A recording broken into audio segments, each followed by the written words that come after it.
Internacional me sorprendió en días pasados con esta petición de que hablara a los EAS sobre el ideario. Le agradezco esa confianza. Hay muchas formas de abordar el tema. He escogido una porque es necesario. Son múltiples las vías para referirse a esto. Quiero dejar constancia de que no he escrito el texto. Quiero que sea en forma oral. Tengo unos apuntes. Con el correr del tiempo y la retroalimentación que reciba de todos ustedes, pienso ya convertirlo en un escrito, lo que vamos a presentar en este ciclo. Ustedes saben quién soy yo, la mayoría. Muchos me conocen, unos más, otros menos. Hay quienes no me conocen. Y es bueno saber con quién uno está hablando. Por lo menos yo lo necesito. Cuando estoy con un interlocutor, quisiera saber quién es. Entonces, para no gastar tiempo aquí, por aparte, les voy a enviar unos datos biográficos, no como un perfil vanidoso, sino únicamente para cumplir las palabras que dice San Pablo: el que se gloríe, gloríese en el Señor. Es para que ustedes tengan, los que no me conocen, alguna referencia de con quién están interactuando. El tema del ideario es un tema muy interesante, yo diría muy importante.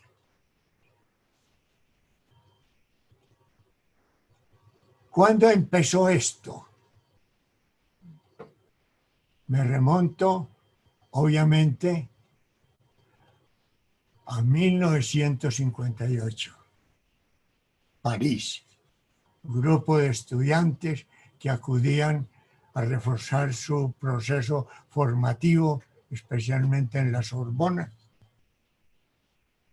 Y en aquella conversación particular que tuvieron tres personas claves en este proceso: Antonio Hortelano, el redentorista que había pasado en su proceso de formación por instituciones españolas, luego en la Universidad de Lovaina y luego en la Sorbona, estudios de filosofía, de teología, de psicología y de economía. Y una española que todos conocemos y recordamos con cariño, Virginia López, abogada madrileña que fue a la Sorbona también a estudiar. Y María Luisa Torcal, española.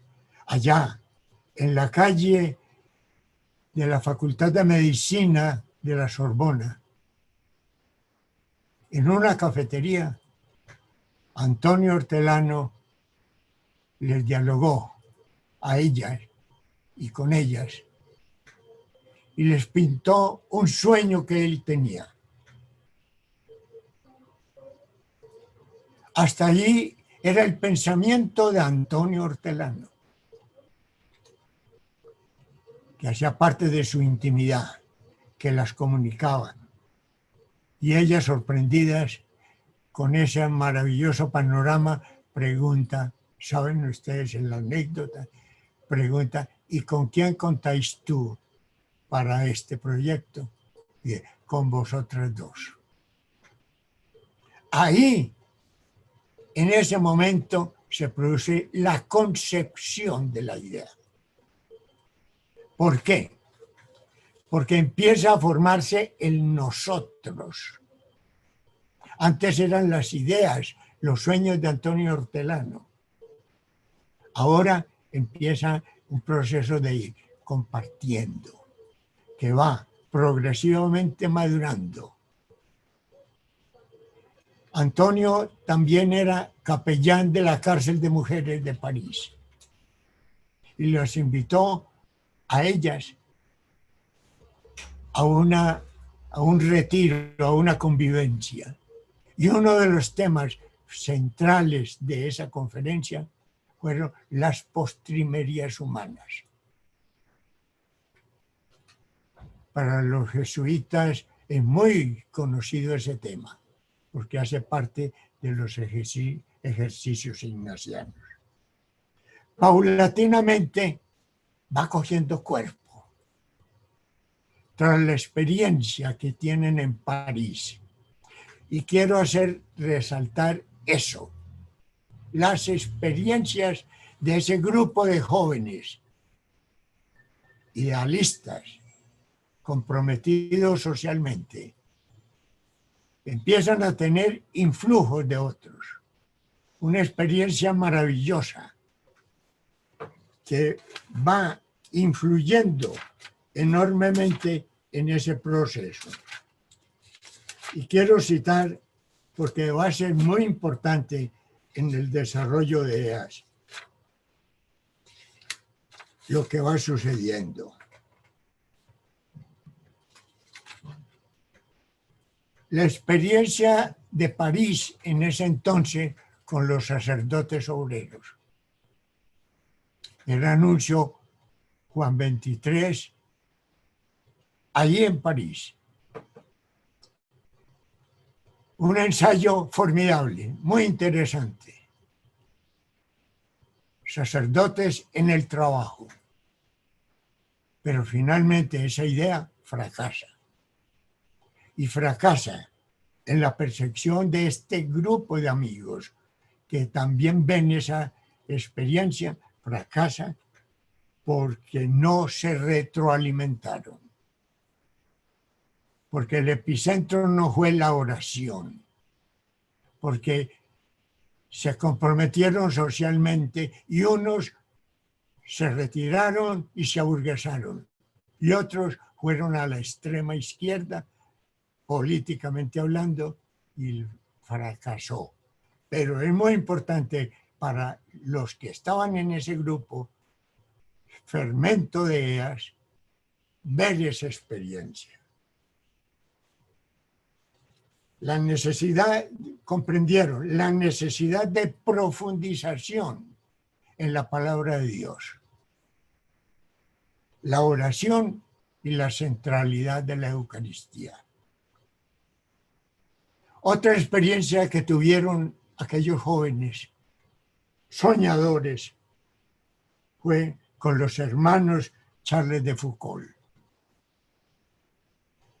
De ellos aprendieron el significado profundo del trabajo,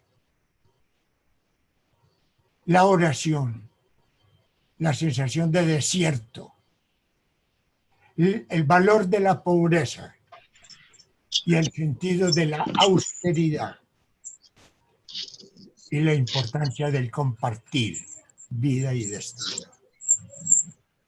Otra experiencia que tuvieron fue con la comunidad Texé, de quienes aprendieron también el sentido de la oración, el sentido de la convivencia, el sentido del ecumenismo, a través de esa coordinación profunda del hermano Rogers.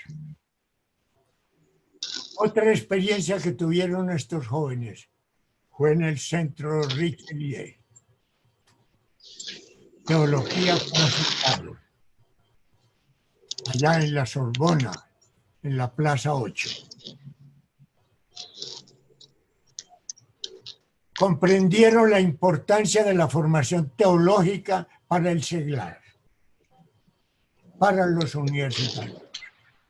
Allí, en el Centro Richelieu, tuvieron durante el ciclo de 3 años la experiencia de Dios, Cristo e Iglesia. Les tocó el curso de Dios y el mundo moderno con el famoso teólogo Daniel Lu, el jesuita. Y recalco, el jesuita. Allí, en el centro de Chalier, comprendieron que la maduración personal y profesional no es suficiente si no se profundiza en la formación cristiana sólida y profunda. Biblia, formación bíblica, formación teológica, formación moral y formación humana.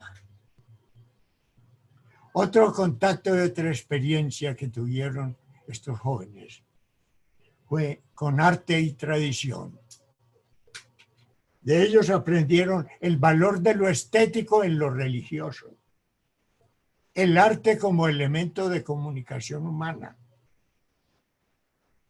el arte como parte de la promoción de la formación integral humana.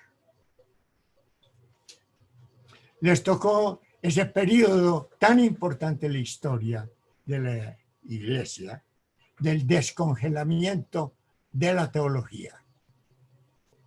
Con Gustavo Tils plantean la teología de las realidades terrestres, una teología que ilumina el acontecer humano, es decir, el acontecer humano y la palabra de Dios. Daniel Lu, Rahner, Delibac, von Balthasar, Congar, Taylor de Chardin, etc. Ese contacto con ese ambiente que se vivía en Europa en ese entonces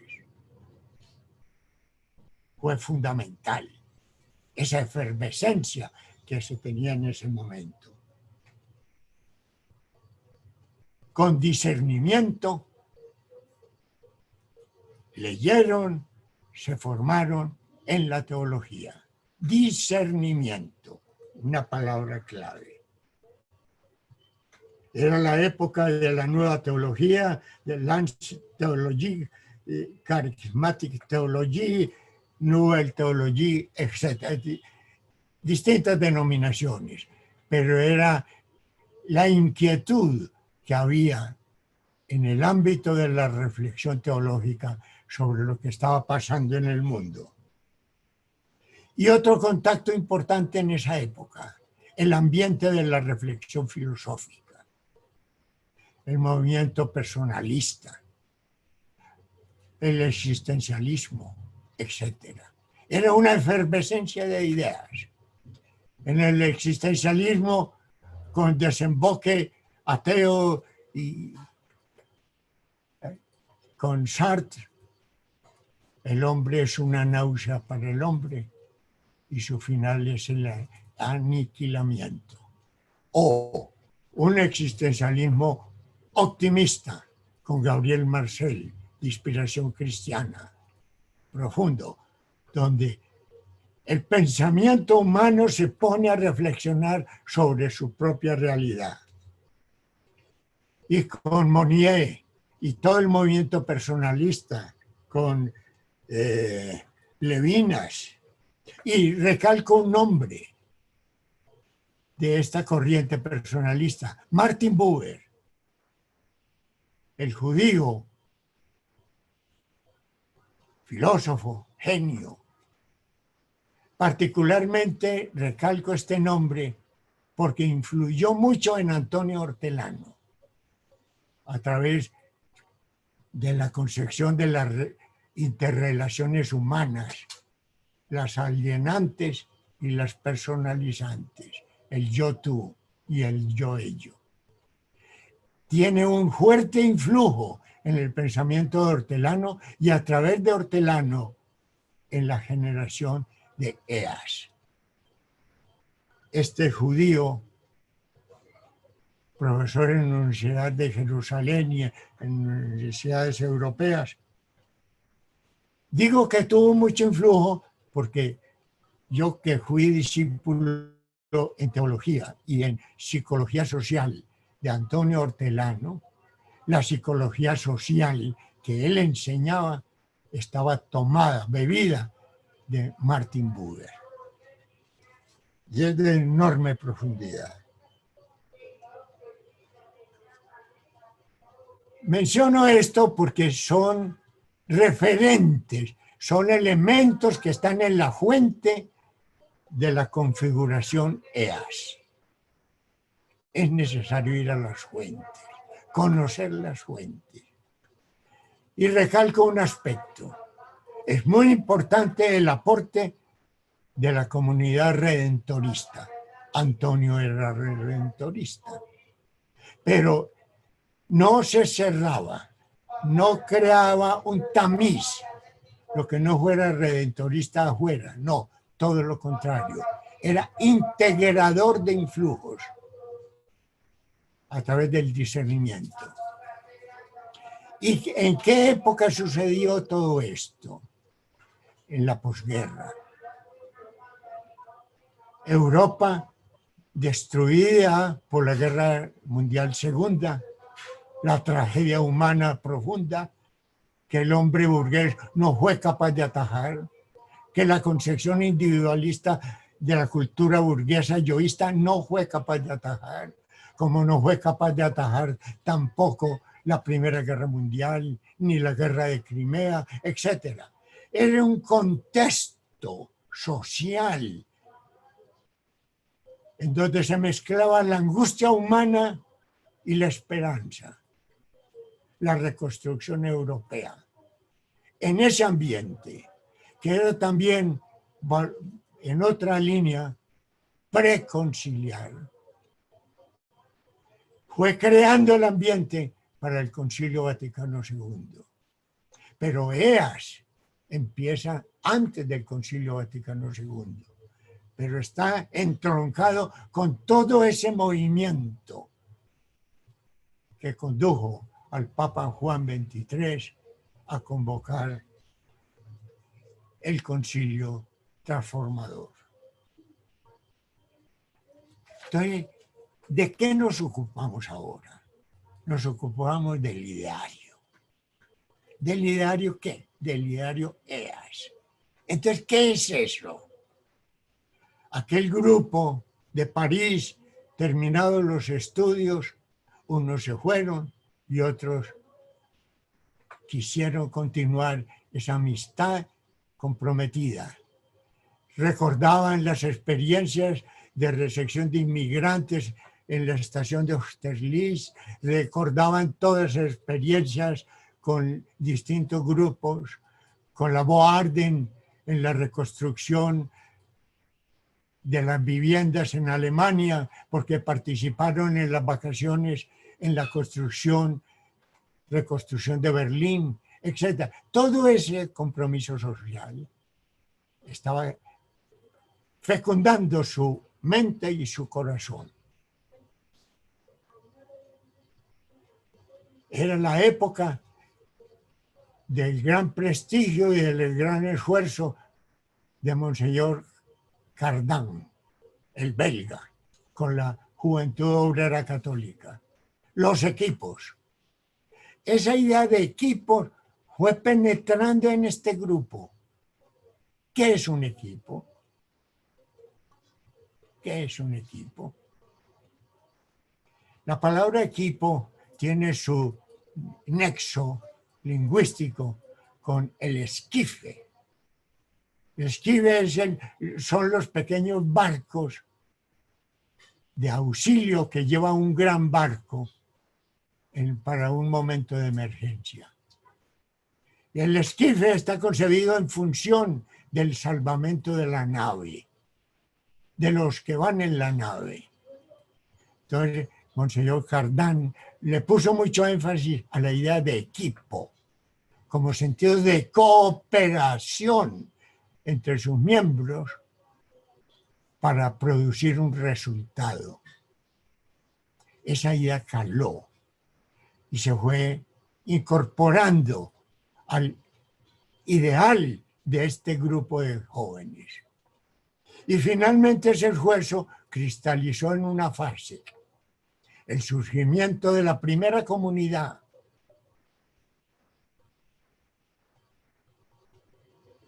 Primera comunidad de equipos de apostolado social, EAS. Sabemos que era una sigla, EAS. Y surge el primer equipo, todos con personas célibes. Un equipo de célibes. Cuando Antonio Hortelano vino a Medellín en 1961, que me tocó relacionarme con él en función, por la función que yo tenía en la Universidad Pontificia, y con Luis Alfonso Londoño, Monseñor Londoño, tuvimos la oportunidad de dialogar y de escucharlo y de organizar el trabajo de él en la Universidad Pontificia, en la gran misión convocada por Monseñor Tulio Botero.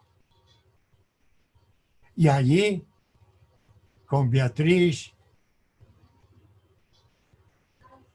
mi esposa fallecida el año pasado, tuvimos la idea con él de crear las primeras comunidades EAS del mundo. Y asumimos ese reto. Es decir, de los 63 años de historial EAS en el mundo, yo he vivido 60 años comprometido. Y hoy, por voluntad de Dios, soy el EAS más antiguo que sobrevive. Porque ya se marcharon a la gloria eterna Antonio, María Luisa, Virginia, incluso de mi comunidad, todos están allá menos yo. Entonces, cuando hablo de ideario, ¿de qué estamos hablando? Hay dos momentos o dos facetas. Una, la creación, la configuración de un modelo de vida, un estilo de vida. Eso se va creando en la mente de las personas. Eso es intangible, eso no se toca, eso no se palpa. Entonces, el esfuerzo de este primer grupo y de los que nos fuimos incorporando es ir configurando eso que llamamos estilo de vida EAS, modelo de vida EAS. Al principio, como equipos de apostolado social, pero en ese proceso paulatino de maduración, que empezó en París, pasó a España, llegó a Colombia, pasó a México en el año 64 y se fue esparciendo al Perú, a Bolivia, a otros países. Llegó el año 1974, ya un proceso de maduración interna que nos hizo comprender que ese modelo no era únicamente para formar equipos, sino para ir más allá, para formar comunidad, mucho más profundo en lo social y en lo teológico. El equipo es más para producir resultados externos, un equipo operativo para lograr resultados.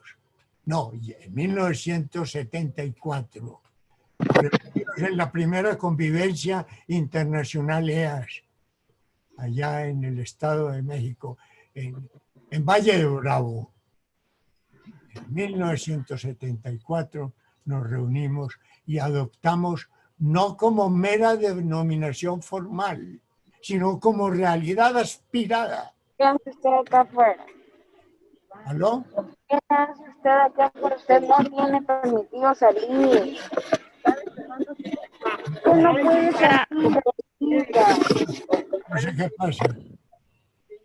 Washington, ¿puedes apagar los micrófonos? Sí, porfa.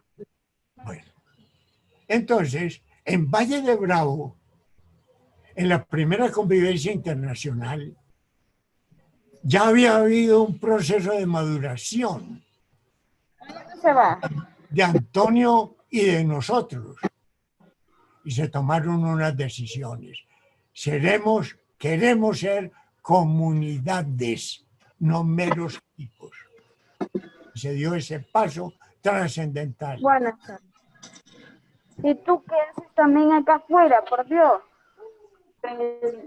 No sé, hay una voz. Ven, chiqui, ven. Vamos. Kiara. Bueno, ¿sigo? Entonces, el modelo es intangible. Hola. Lo denominamos comunidades cristianas comprometidas, EAS. Y saben ustedes que esa palabra EAS dejó de ser una sigla para volverse una inflexión verbal latina que habla del mandato de Jesús de evangelizar hasta los confines últimos del mundo. Bueno, me detengo allí para decir lo siguiente. El modelo es intangible, pero tratamos de vertirlo para efectos prácticos, para efectos de comunicación, etcétera, ponerlo por escrito. Entonces, el ideario, que fue la palabra escogida desde el principio, no digo desde el principio, sino durante el primer periodo, inicialmente se expidió antes de Valle de Bravo, el famoso Estatuto de Roma, donde por escrito unos trataron de poner el ideal EAS por escrito. En esa época todavía no había suficiente madurez. Y en ese primer periodo había una concepción muy de tipo monacal. Se admitían hombres y mujeres, dos líneas, pero separadas. Un poco al estilo de lo que había en otros movimientos, Opus Dei, línea masculina, línea femenina, pero separados, etc. El Estatuto de Roma, una concepción muy vertical, dirección del uno y dirección del otro, de la otra rama, etc. Pero Valle de Bravo fue definitivo para hacer un proceso de integración, para buscar laicos maduros en la iglesia y sacerdotes maduros en la iglesia y religiosos maduros en la iglesia. Y en vez de autoridad vertical, colegialidad, coordinación. Y eso todo se fue poniendo por escrito y eso es lo que llamamos el ideario. El ideario es la escritura de lo que es el ideal EAS. Y a eso le hemos venido agregando a través del tiempo elementos, a veces con contradicciones, etcétera, con duplicaciones, en fin, pero se ha llegado a un momento donde el ideario ya está muy decantado. Y que ojalá le diéramos la estabilidad suficiente para no estar constantemente haciéndole retoques de textos. Entrando un poco en ese primer documento clave, que es el ideario, posteriormente, en el 89, llegará otro documento derivado de menos jerarquía, que es el reglamento. en el encuentro de Guadalajara 89. Pero vamos, concentrémonos en el ideario. El ideario no es, primero, la idea de una sola persona. El mentor principal ha sido Antonio Ortega. Sí, fundamental, insustituible. Pero no es la utopía de Antonio Hortelano lo que se plasma en el ideario. Es la utopía de Jesús que quería Antonio Hortelano, que es distinto. No es seguir a Antonio Hortelano, es seguir a Jesús. Y entonces, en ese sentido, ha persistido en las últimas versiones. Fíjense ustedes que en esos primeros numerales, aquí no vamos a hacer en estas charlas una lectura del ideario, sino que vamos a tratar de tener elementos de juicio para entender y profundizar en la lectura. Hay dos maneras de leer el ideario. Y recalco la interpretación que yo hago de la convocatoria que ha hecho el Comité Internacional con estas charlas. Hay una lectura, coge uno el documento y empieza a leer. La lectura literal del ideario. Esa es necesaria. Pero el ideario es como un iceberg. En el océano, el iceberg tiene una punta visible. Son las letras del ideario. Son las palabras del ideario. Pero la profundidad del iceberg la ocultan las aguas. Debajo de lo visible hay una gran parte que hay que profundizar para entender qué es un iceberg. Entonces, el ideario, el texto del ideario es el iceberg, la parte visible. Pero empiecen a estudiarlo y a profundizarlo. Y me parece que ese es el sentido de la convocatoria que hace el Comité Coordinador Internacional. ¿Para qué? Para entender, para comprender, para tener elementos de juicio, para profundizar y ver la totalidad del iceberg. No solamente la parte visible, sino la parte profunda que oculta las aguas. Escudriñar, ir al fondo. Hay en los componentes de ese ideario, hay tres componentes primordiales. Y de una vez voy a decir que es imposible en la primera charla comprender todo, sino que va a haber un proceso, es decir, para efectos prácticos, el Comité Internacional señala 4, pero cada momento de eso está interconectado. Y los temas no están aislados como en un compartimento estanco, sino que los vamos viendo interrelacionados. Entonces, fíjense, un núcleo primordial que en el ideario se dice que son exigencias previas. Y tiene 3 partes. Como personas, socialmente y como cristianos. A ver, detengámonos un momento en estos tres componentes.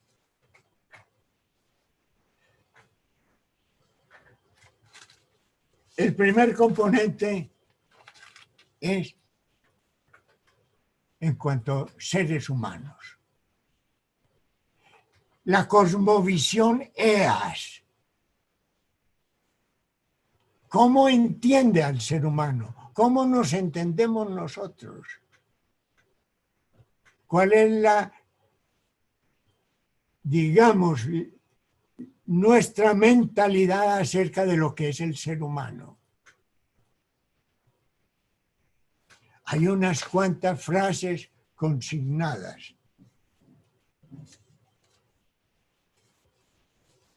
Y hay una frase destacada en el numeral 7, la dignidad de la persona. Para nosotros la persona es alguien y no algo. Cuando leo yo esta frase, hago evocación de Martin Buber, que se plantea ese tema. Alguien y no algo. La relación yo-tú y la relación yo-ello, que él la desarrolla ampliamente y con mucha profundidad, incluso en un libro muy pequeño que se llama Yo-tú.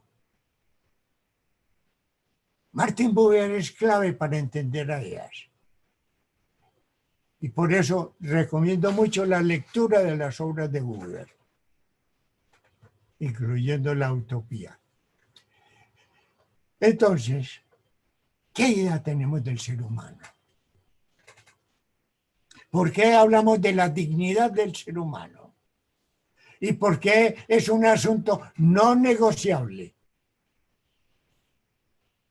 Que lo podemos cambiar a antojo. Primero que todo, destaco un ser que es espíritu y que es cuerpo. Vaya descubrimiento, ¿no? ¿Quién no lo sabe? Ay, pero qué lío hay en las distintas versiones y prácticas de la humanidad sobre esta realidad. Unos exaltan el espíritu y hasta quieren hacer desaparecer el cuerpo. Y hasta hacen de esa posición una postura de conductas casi eliminadoras del cuerpo humano. Mientras más atrofia el cuerpo, mejor tiene el espíritu. No. Eneas, cuerpo y espíritu son dimensiones de un mismo ser. Es todo cuerpo y es todo espíritu. Esa unidad profunda que fue muy clara en la concepción judía y que después la hemos tal vez desdibujado. Esa unidad profunda. No es una mera justaposición. Y es un ser que en virtud de su corporeidad tiene ubicación en el tiempo y en el espacio. Es un ser temporal, pero trascendente. Y eso tiene un enorme significado. Para el ateo no hay trascendencia. Es un ser que está en el mundo y está con vocación de eternidad. Por eso trasciende. Es un ser pensante, con capacidad cognitiva. Pensar y capaz de repensarse. Por eso tiene conciencia de sí mismo. Es un ser con capacidad volitiva. Es un ser libre con capacidad de optar, de escoger. e incluso de apartarse de su propia naturaleza mediante el desvío de la conducta. Es capaz de violar su propia libertad. Es un ser libre con una libertad relativa, un albedrío. Por eso es un ser que responde, es responsable, un ser ético. Un ser no solamente con capacidad de pensar, con capacidad de decidir, sino de sentir afecto, un ser afectivo. Y eso íntimamente compenetrado. Un ser que siente emociones, sentimientos, pasiones, que es capaz de ser altruista y ser capaz de ser egoísta. La palabra española corazón, descompuesta, es muy rica de contenido. Corazón. Corazón. El racionalismo lo ha hecho un ser muy unidimensional, el racionalismo. No, es un ser que es capaz de tener afecto, sentir afecto, y que responde integralmente con toda su realidad. Es un ser también con capacidad de funcionar y de disfuncionar. Y por eso el ser humano, la humanidad, ha caído. Está empecatada. Por eso se reveló en el relato del Génesis. Pero ese ser es único, cada uno es único e irrepetible. Es individuo sin identidad con otros. No hay dos seres iguales. Es irrepetible, con su singularidad. Pero puede abrirse a los demás o puede replegarse sobre sí mismo. Es un ser menesteroso.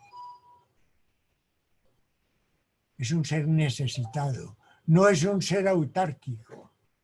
Es un ser que necesita del medio, necesita del ambiente, necesita primero respirar, necesita líquidos, necesita nutrientes, necesita del ambiente.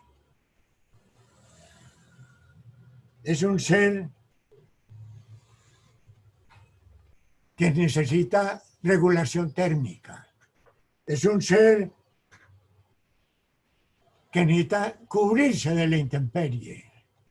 Es un ser que necesita cubrir su propio cuerpo. Es un ser con necesidades reproductivas. Es un ser sexuado. En la cultura contemporánea eso se quiere borrar. Somos sexuados. Macho y hembra los creó, dice el relato del Génesis. Y la sexualidad tan reprimida en momentos de la cultura humana y aún de la cultura cristiana, se olvidan de que la sexualidad es obra de Dios, es creación de Dios, es parte inherente al ser humano, ordenadamente, respetuosamente.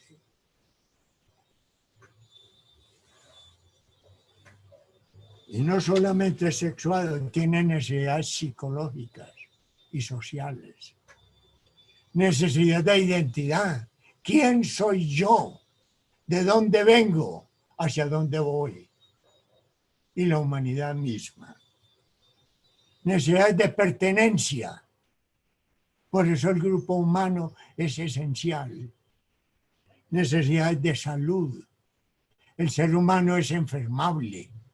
lo recalca mucho Pedro Laín el Tralgo, el médico, historiador y filósofo español.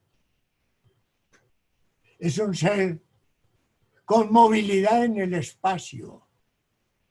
Es un ser también con movilidad social en la estructura. Es un ser que necesita de la comunicación con otros. Es un ser con necesidad de formación, se va desarrollando desde la concepción hasta el final de la vida temporal. Y empieza con la concepción. Y esa sola afirmación plantea un reto para nosotros, los EAS, en relación al problema del aborto. Es un ser con necesidad de reconocimiento, de prestigio, de autorrealización, de solidaridad y cooperación, de participación receptiva y activa. Receptiva porque debe tener acceso a los bienes y servicios de la sociedad, y activa porque debe ser también artífice de las decisiones. Y sobre todo, con necesidades de justicia, de equidad, de respeto. Es un ser que no puede ser instrumento, porque no es cosa. Es sujeto de derechos y de deberes. Y es un ser con vocación de trascendencia. Entonces, la vida temporal adquiere un sentido en función de la vida eterna, pero no separados, porque la vida eterna hay que empezarla a vivir desde este mundo. Con conciencia de límites y conciencia de potencialidades. Ese es el capítulo muy amplio, muy complejo, muy difícil. Gran reto de la humanidad en todas las épocas. La persona humana como componente social, porque el ser humano es un ser en relación con otros. El otro núcleo es socialmente, en ese primer capítulo. La concepción de lo que deben ser las relaciones entre los seres humanos, las relaciones de los seres humanos con la naturaleza y con la trascendencia. No en vano y no al aire, el Papa Francisco señala en la tarea importante para la comunidad eclesial también velar por la casa común. Por eso nos hacemos solidarios de las esperanzas humanas y nos hacemos solidarios con las fragilidades, las tristezas, los dolores de la humanidad. Y díganlo si no, la pandemia actual. No somos seres para cultivar el espíritu allá en una cultura intimista y egoísta, replegada sobre sí mismo. Yo, ¿cómo me salvo? Yo. No. Nadie se salva solo. Es un elemento esencial. Por eso la importancia del grupo y de la comunidad. Pero resulta que este ser de que estamos hablando es un ser creado. Creado. Somos criaturas de Dios. Y es el último parte de este componente del ideario. Como cristianos, desde el punto de vista religioso, los candidatos a pertenecer a las comunidades cristianas comprometidas, ellas, están dispuestos a asumir el núcleo esencial del mensaje cristiano tal como se expresa en la siguiente profesión de fe. Llamo la atención sobre este punto. En Guadalajara 14 se suprimió un numeral relacionado con que Eas, digamos, le marcha a lo esencial de la fe y no a lo accidental. ¿Hubo observaciones de la Santa Sede? Sí. La redacción no fue afortunada. Ese numeral estaba mal redactado, lamentablemente. Pero la idea es de la esencia de ellos.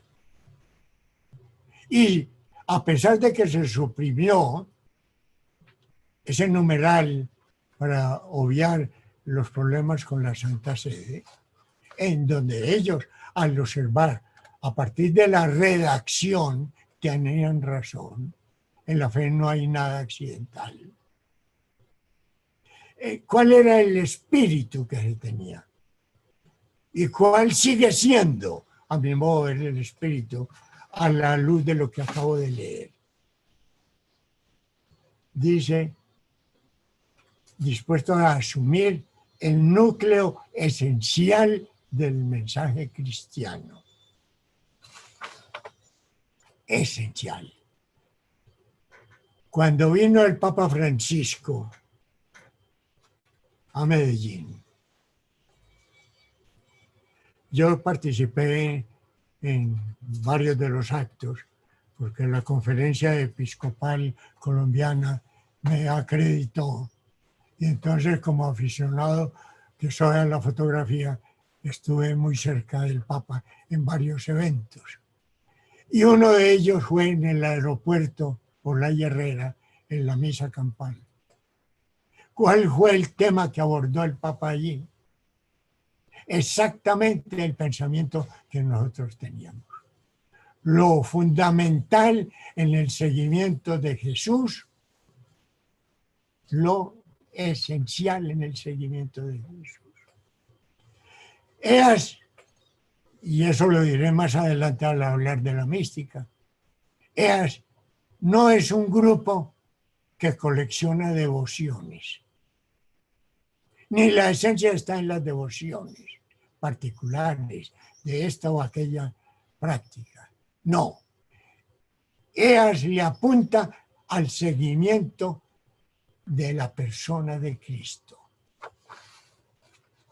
De la persona de Cristo. Por eso, desde el artículo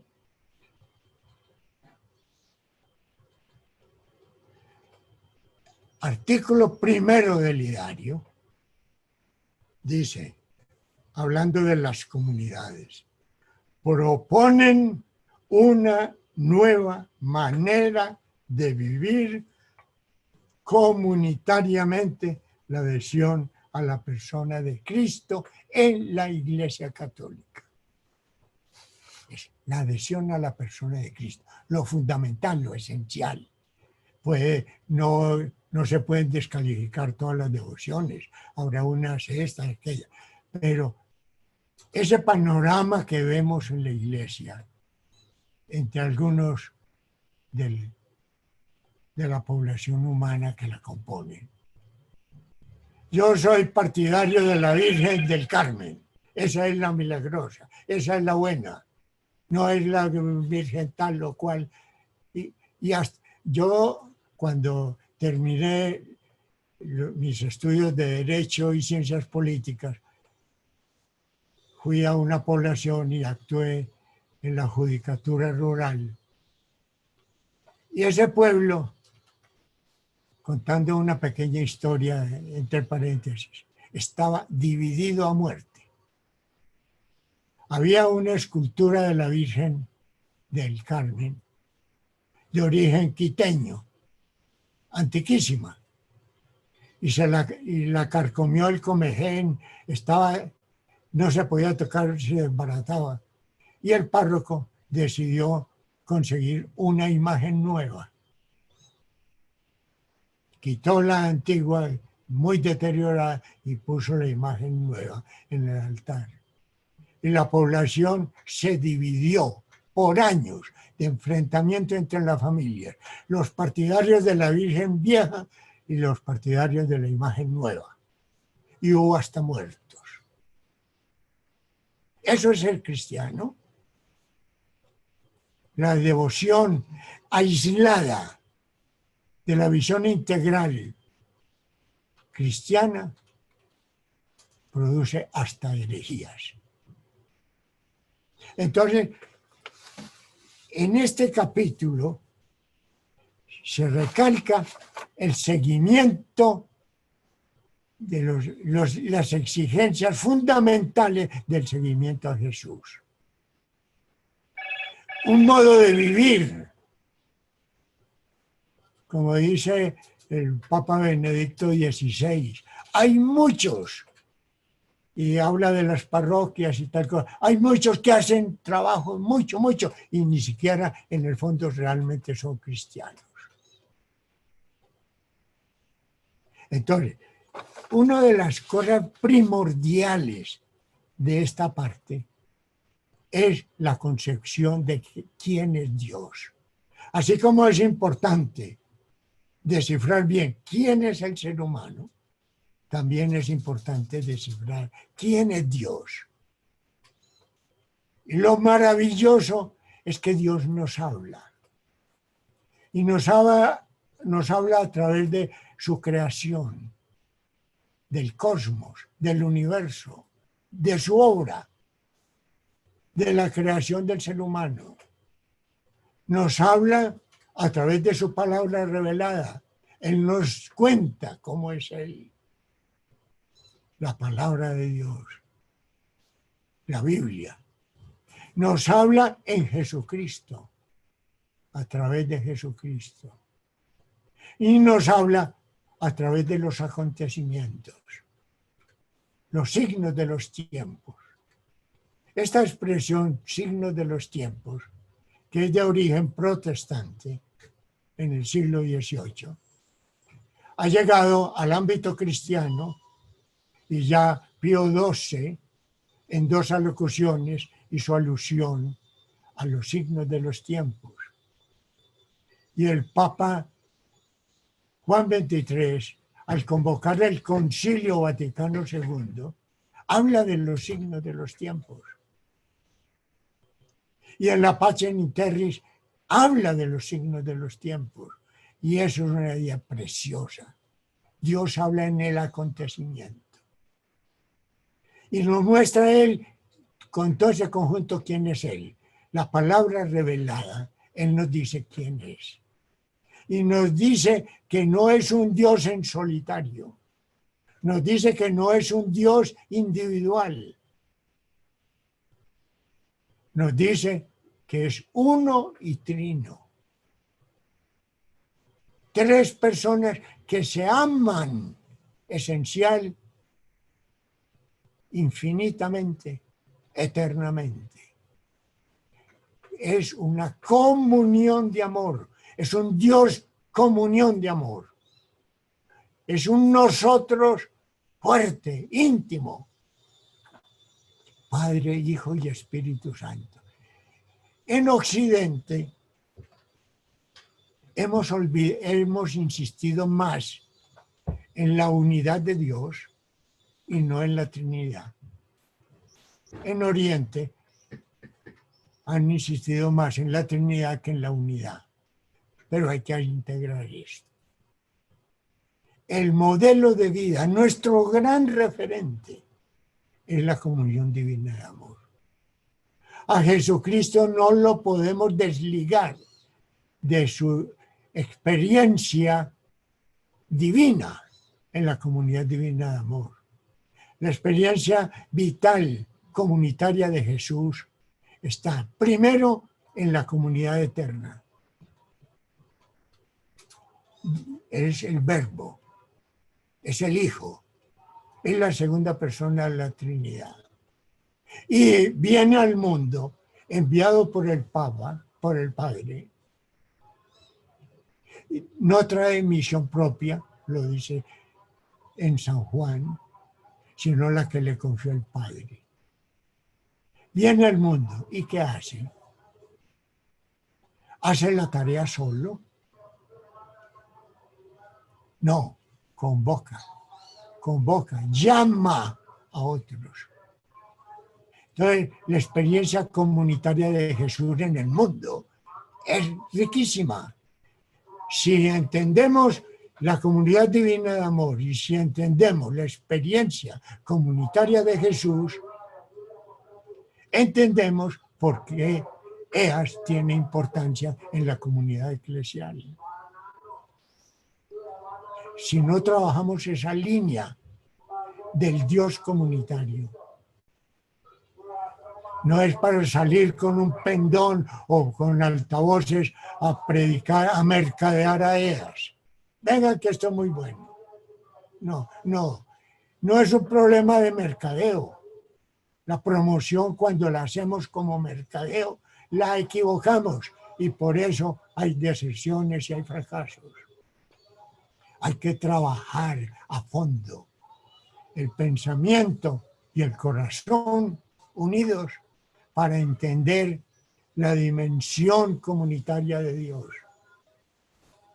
Si la entendemos, entendemos por qué la iglesia, la comunidad eclesial, es imprescindible. Y por qué en ella, esas pequeñas comunidades de oración, de fe, de amor, de vida, tienen importancia. Cuando Antonio Hortelano llegó a Medellín a predicar en la Gran Misión, junto con muchos otros teólogos europeos, él no empezó hablando de las maravillas de EAS, no.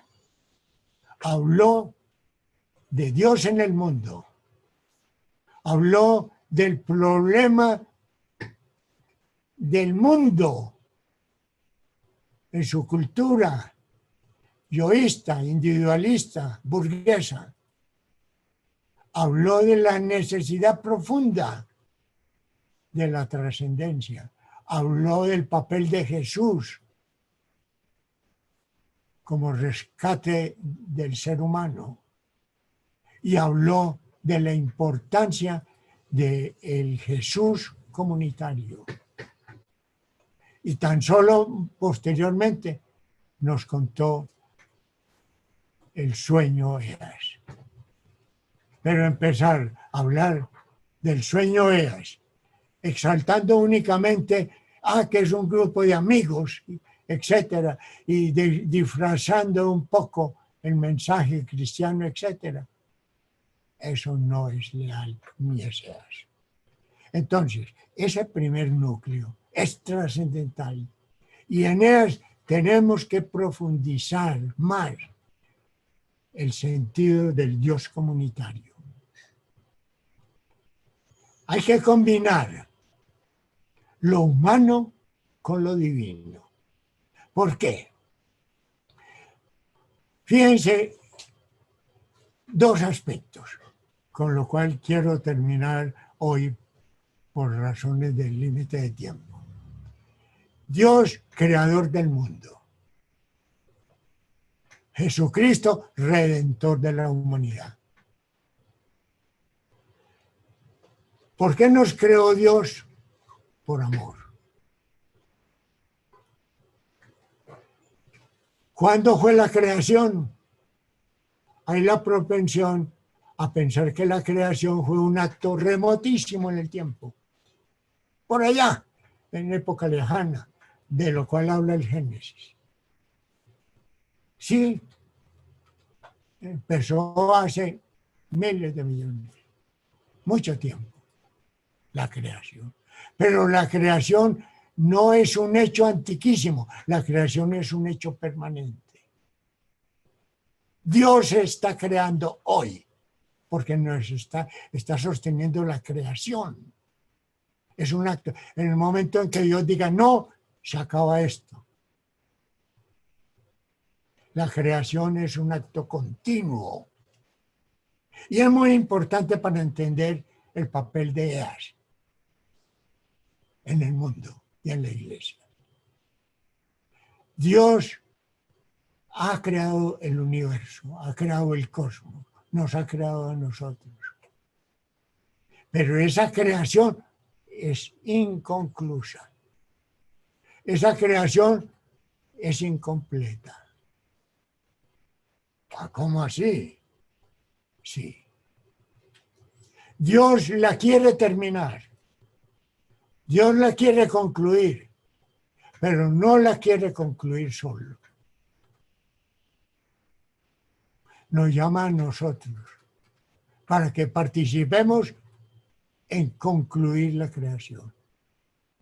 Nos llama a ser con Él co-creadores. Co-creadores. ¿Qué es la función de los padres, padre y madre, con los hijos?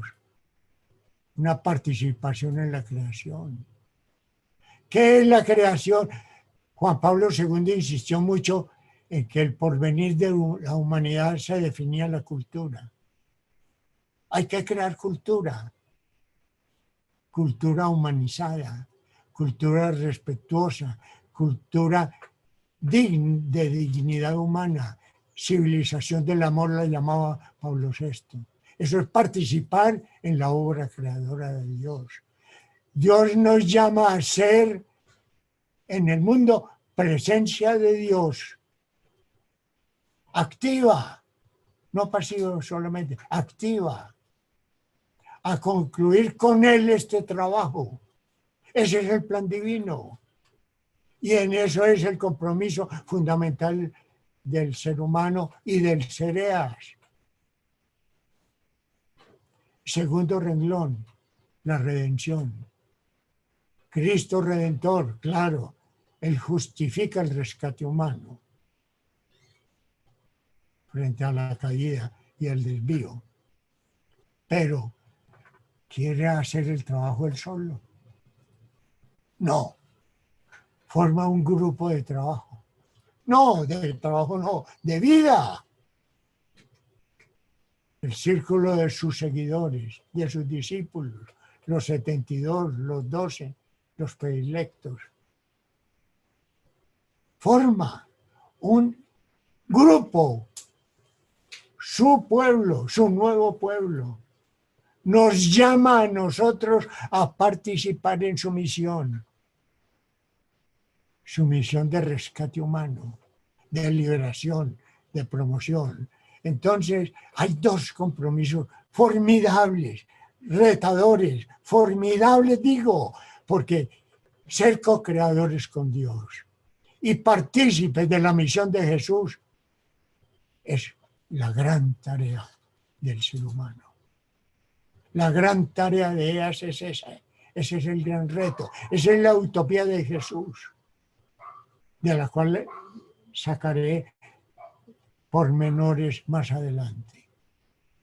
Bueno, como el tiempo se nos ha agotado, estos son pinceladas para seguir entendiendo un poco el porqué de esos componentes que tiene el modelo de vida EAS. Yo les voy a rogar un favor. Retroaliméntenme, escríbanme, hagan sus observaciones. Si tienen opiniones distintas, exprésenlas. Si tienen adiciones, magnífico. Paulatinamente entre todos vamos profundizando en ese iceberg para que no nos quedemos únicamente con la parte visible del iceberg, sino en la profundidad. Y entendiendo, yo por lo menos lo interpreto así, la invitación del Comité Coordinador Internacional no es solo para que entendamos mejor el ideario, sino para que comprendiéndolo lo vivamos.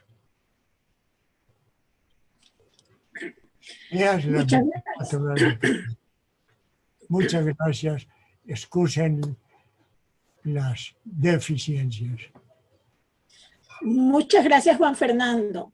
De parte del Comité Internacional, les agradecemos el acompañarnos a estas reuniones y nos alegra el poder acercarnos.